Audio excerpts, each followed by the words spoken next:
business got started about 10 years ago. We were living in Cyprus, so we moved back to the UK and needed flexibility to be able to do the school runs and take the kids to school and have something that fits around them. Full-time work was not a possibility.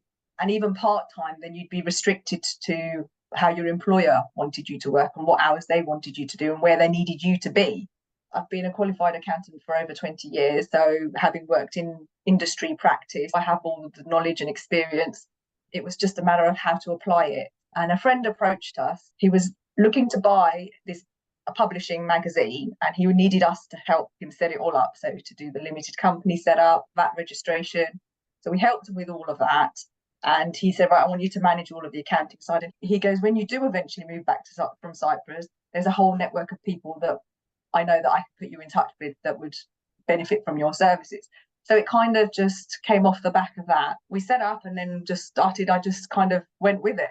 There was no plan. There was no business plan. There was no strategy or there was no goal. It was just something for me to do while the kids were growing up and at school. And when we met, or when you came into six-figure bookkeeper world, what was happening for you at that point? I'm a sole practitioner, so it was just me and my business, myself doing all the work, doing, everything, but never having considered all the other things as a business owner that you had to do, because I never took it as a serious business. Yes, it's a business, but not the way that I've now learned to see what a real business looks like.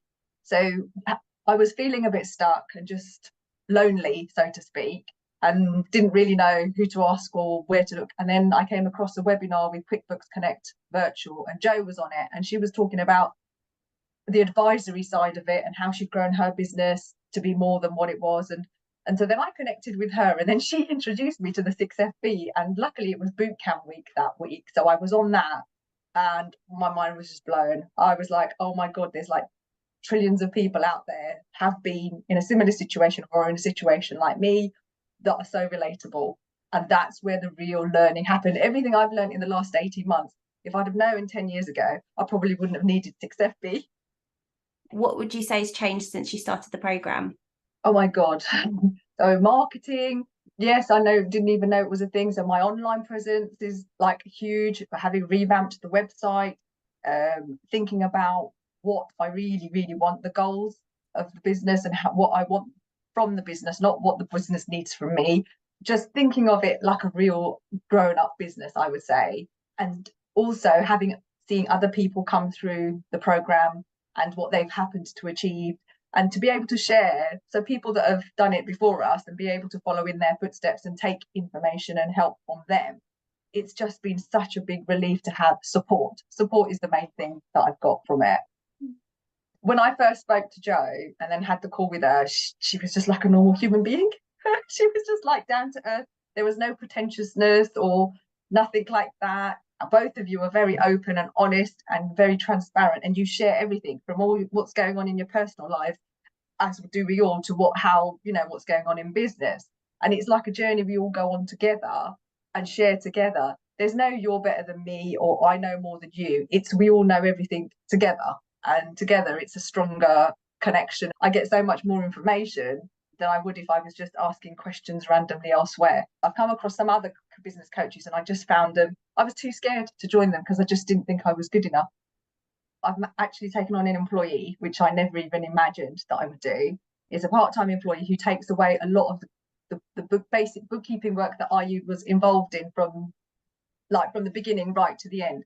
And it's freed up a lot of time for me to be actually think about working on the business. So all the marketing, the other bits of stuff that I need to do, improving my knowledge, the CPD things that I can now take on and do, the sales and marketing, the calls and discovery calls and things I can do. It's a lot more stress off me. Oh my God, I've got to do work on that client as well as manage everything else. In terms of finance, so the turnover, this is the crazy thing. So pricing was a big thing. I was way under pricing. So that was a big lesson that I learned from being in the group. I never did hourly pricing, but it was more of a, oh yeah, I'll just charge you that much kind of pricing type thing, and just went with it. And stupidly, I didn't actually ever increase my fees because I always just thought I'm doing the same thing. So what's there to increase and how would I justify it? And so I just didn't go any further and just left the fees the same. there were some clients that grew that could recognise that, yes, fees need to increase. So they did, but they're not as much as they should have. They were growing this much, and my fees were only growing bit by bit, whereas the work I was taking on, the scope creep was just crazy.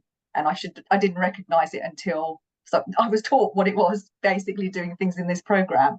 In terms of finances, so before I had the same turnover and I was servicing 30 odd clients, I now have about 10 to 15 clients, but still at the same turnover.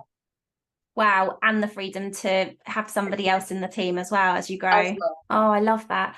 What's next for you, Veshali? What are you working on next? So working on next to try and remove myself as much as possible from the business. So I've taken on one employer, hopefully want to try and take on someone else to come in above that, so then I can slowly step away a bit more, and eventually in the next 5 to 10 years look to exit. Basically, I want to enjoy the later years, the golden years, as they say. So, you know, my husband's looking to retire in the next 10 years or so, so I want to be able to do it at the same time as him.